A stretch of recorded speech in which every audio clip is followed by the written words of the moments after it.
मानो भगवत रसिक कहते हैं कि जब पंचम भूमिका में साधक का जब अपने देह का भान नहीं रहता, देह के भान को भी भूल जाता है, तब भगवान जो है अपने दिव्य महारास के अधिकारी बनाते हैं। आज गोपियों की वही स्थिति हो गई महाराज। और दास ने निवेदन भी किया था, ये गोपियां कोई महाराज गोपी नहीं, साथ में पूर्व जन्म की महात्मा, विमलात्मा, मनीषी, यतीन्द्र, योगी, मुनि, सन्यासी, ये सब थे महाराज। आज गोपियां जो है उस पंचम भूमिका में प्रवेश करते हुए जैसे कान्हा की बंसी की धुन सुनती हैं महाराज, तो एक गोपी गैया को दोह रही थी, जहां बंसी को सुनी तो दोहनी को वहीं पटका और सीधे कान्हा के पास दौड़ चली महाराज। दूसरी गोपी चूल्हे पर बैठी हलवा बना रही थी और जैसे सुनी बंसी की तान को महाराज, तो करछली को हाथ में लिए ही और कड़ाही चूल्हे को छोड़कर भगवान की ओर दौड़ पड़ी। और महाराज तीसरी गोपी जो है अलंकार कर रही थी, श्रृंगार कर रही थी, नाक की नथ को कान में लटका लिया महाराज, और भगवान को एक वस्त्र पहनती है और एक वस्त्र बिना धारण किए ही दौड़ पड़ी महाराज। ये साधक की पंचम भूमिका है महाराज।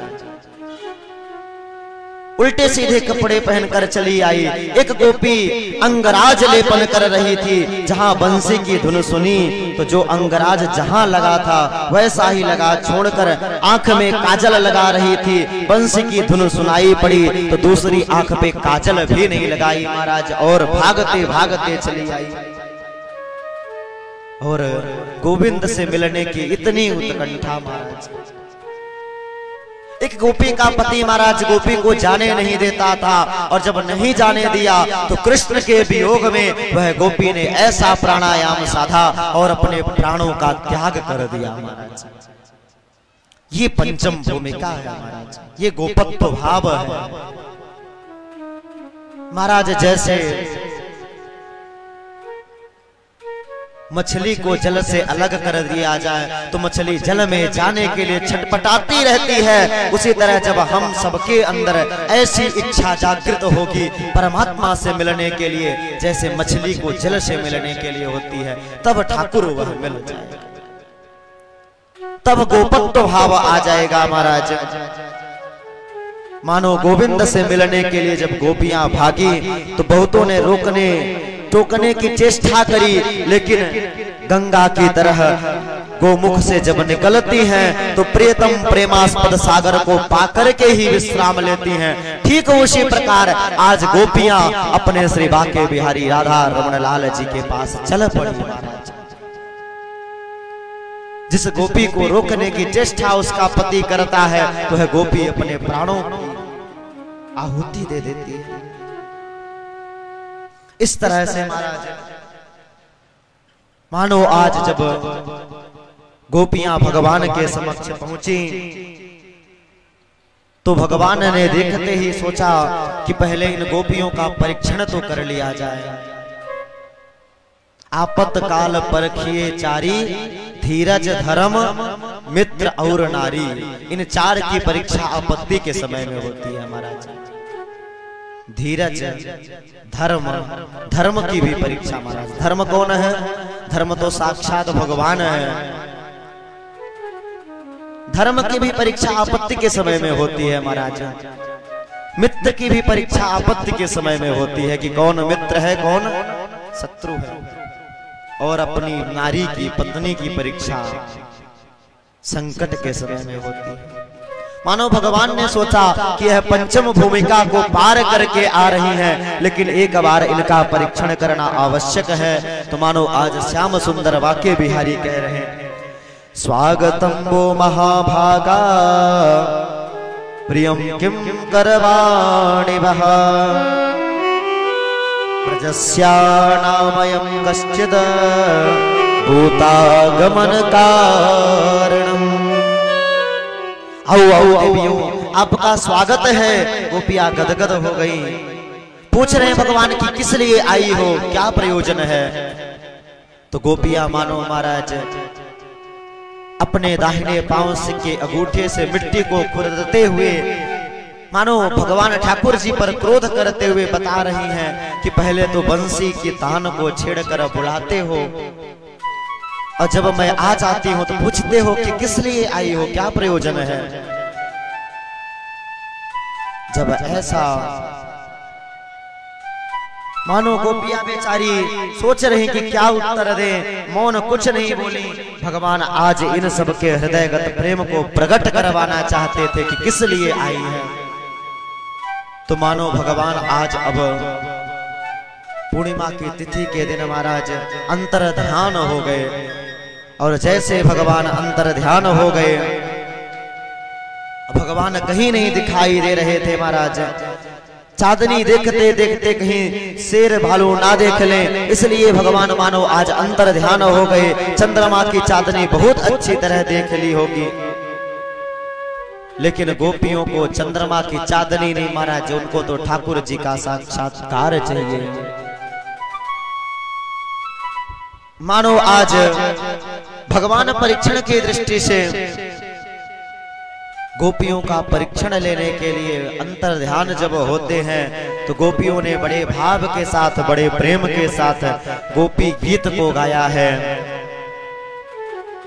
बहुत ही दिव्य गोपी गीत महाराज।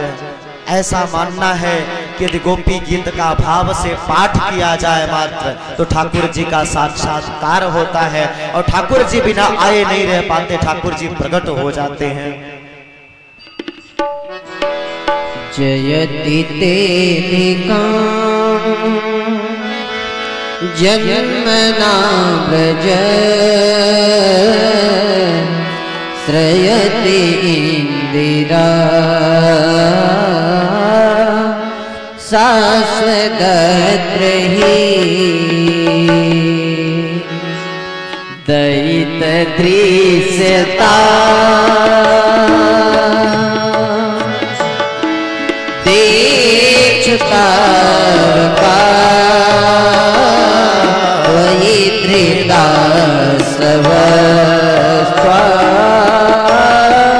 विचिन्ते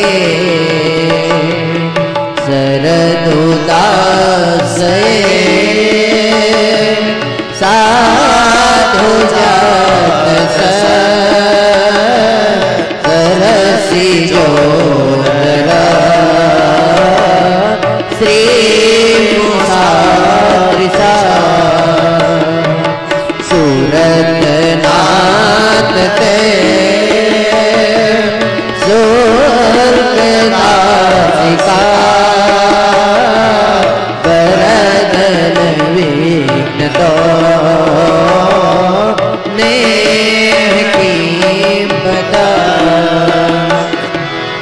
विसजला प्या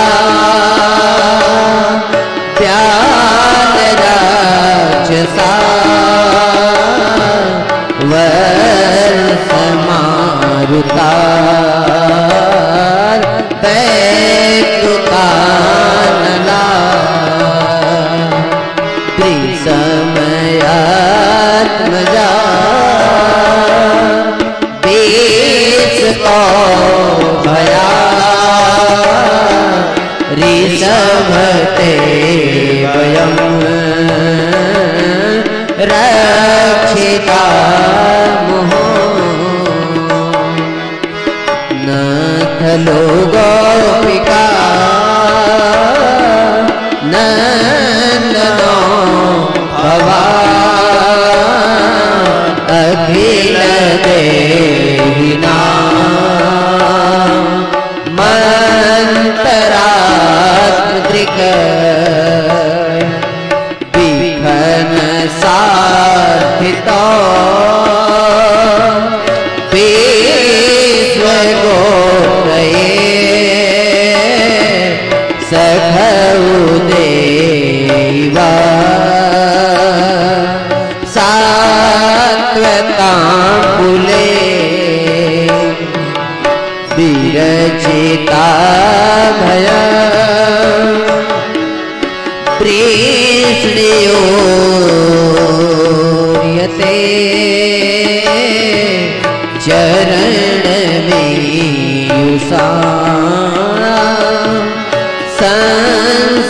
संस्कृतिर्भया कर